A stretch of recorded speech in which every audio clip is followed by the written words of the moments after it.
amor, sí, pero también sobre cómo percibimos a los demás y, bueno, sobre qué pasa cuando la confianza se rompe en mil pedazos. ¿Se puede pegar de nuevo? Y esta frase es la clave de todo.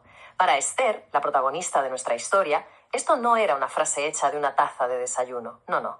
Era su filosofía, su brújula para entender las relaciones. El amor, para ella, se sentía en las pequeñas cosas, no en las grandes apariencias. Y al principio, su historia con David parecía ser la prueba irrefutable de que su teoría era cierta. Tenían una conexión que no se podía ver, se sentía. En cada gesto, en cada palabra, e incluso en los silencios. Es que aquí hay algo que lo cambia todo. Tanto Esther como David eran ciegos. Su mundo no era visual, era sensorial. Ellos captaban cosas que al resto se nos escapan. El leve temblor en una mano que delata nervios, ese silencio que se hace denso justo después de una mentira, o ese matiz, ese tono especial en la voz cuando alguien dice tu nombre con verdadero cariño. Parecía una conexión a otro nivel, ¿verdad? Mucho más profunda. Pero claro, como en casi todas las historias, siempre hay una pequeña sombra. En este caso, era el pasado de David. Esther bromeaba con ello. Era una broma recurrente entre ellos. Le decía que su historial amoroso parecía un censo municipal. Él, pues, se reía y le aseguraba que todo eso era antes de ella. Era una de esas bromas que esconden una verdad un poquito incómoda. Y aquí, justo aquí, es donde la historia pega un volantazo. Porque el pasado a veces no se queda donde debería, y en esta ocasión volvió para dinamitar el pilar que lo sostenía todo: la confianza. La verdad no llegó con un portazo ni con gritos, llegó con algo mucho más sutil y doloroso. La voz temblorosa de una amiga confesándole que David había vuelto a las andadas. Y la reacción de Esther es increíble. No hay drama, no hay lágrimas en ese momento, solo una calma que hiela la sangre y un gracias por decírmelo, nada más. Cuando se vieron por la tarde, la frase fue directa, corta, contundente. David, he terminado contigo. 4 palabras. Y con esas 4 palabras, todo su mundo se vino abajo. El silencio que se hizo después debía de ser de los que pesan, de verdad. La reacción de David, pues, es la que casi todo el mundo esperaría. Primero la negación, luego la desesperación y finalmente la promesa. El clásico voy a cambiar, te lo juro. Un intento a la desesperada por reescribir el final de la historia en directo. Pero es que la respuesta de Esther es demoledora. Y es para mí el corazón de toda la historia. La fidelidad no se promete después, se demuestra antes.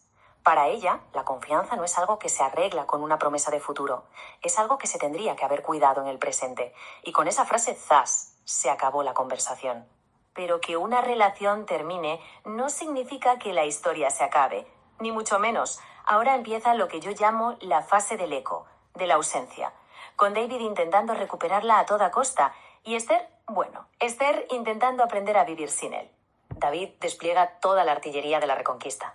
Ya sabéis, flores, bombones, cartas muy sinceras, eso sí, pero que apelaban constantemente a la nostalgia, a lo que fueron. Estaba intentando reconstruir su puente con los ladrillos de su pasado. Pero lo más fascinante es la lucidez de Esther.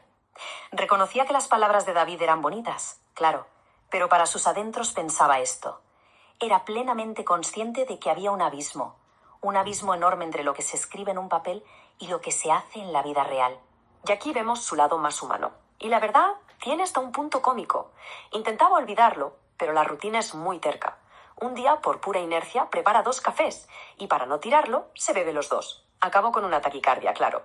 Otro día, en un arrebato de firmeza, le cambia el nombre en el móvil a no contestar David. El problema, que tuvo que llamar a su madre para decirle, oye, que si te llama un tal no contestar David, soy yo, que se lo he cambiado. Son esos pequeños detalles que nos muestran lo difícil que es borrar a alguien de nuestro día a día. Y como pasa muchas veces en la vida, cuando una puerta se cierra de verdad, se empieza a abrir una ventana. Esther empieza a conocer a alguien nuevo. Y la conexión que surge se basa en algo completamente diferente a lo que tenía con David. Esta tabla lo resume a la perfección. Fijaos, David ofrecía flores, cartas, promesas, gestos grandilocuentes que miraban al pasado o a un futuro incierto. Marcos, el presente, ofrecía algo mucho más terrenal: respeto, presencia y, sobre todo, escucha. Acciones constantes y ancladas en el aura. Y esta es la diferencia abismal. A Marcos no le atrae lo que él le puede dar a ella, sino lo que ella ya es. Su cumplido no va sobre su físico o su encanto, va directo a su autoestima, a su fuerza interior. Eso lo cambia todo. Y con esto llegamos al momento culminante. el encuentro final, el instante en que el pasado y el presente de Esther se cruzan y una puerta se cierra ya para no volver a abrirse nunca más. David los ve juntos y en un último intento se acerca. Su pregunta es un disparo, un ruego desesperado. ¿Lo quieres? Está buscando una grieta, una duda, una última esperanza a la que aferrarse. La respuesta de Esther es que es simplemente magistral. No dice sí ni no, va mucho más allá. Redefine la pregunta entera. No se trata de la intensidad de un sentimiento, se trata de la calidad de un acto. Me quiere bien.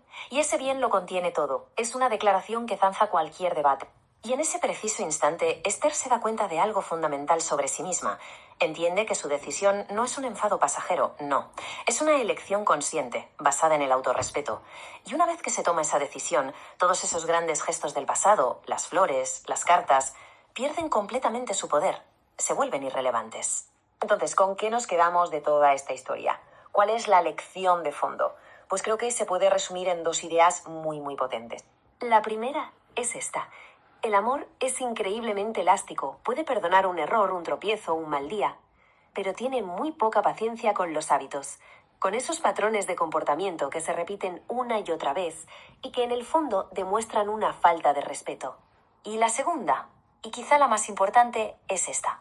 Cuando una persona, como Esther, cierra una puerta no desde el odio o el rencor, sino desde la dignidad, desde el amor propio, esa puerta se sella. Y da igual lo apasionado que fuera el pasado, ya no existe una llave que pueda volver a abrirla. Así que la historia nos deja con esta pregunta flotando en el aire para que pensemos, ¿qué es lo que mide de verdad el valor de una relación? ¿La intensidad de la pasión en los buenos momentos o la constancia del respeto que se demuestra día a día, sobre todo en los malos? Ahí queda eso. Servicios en grabación de la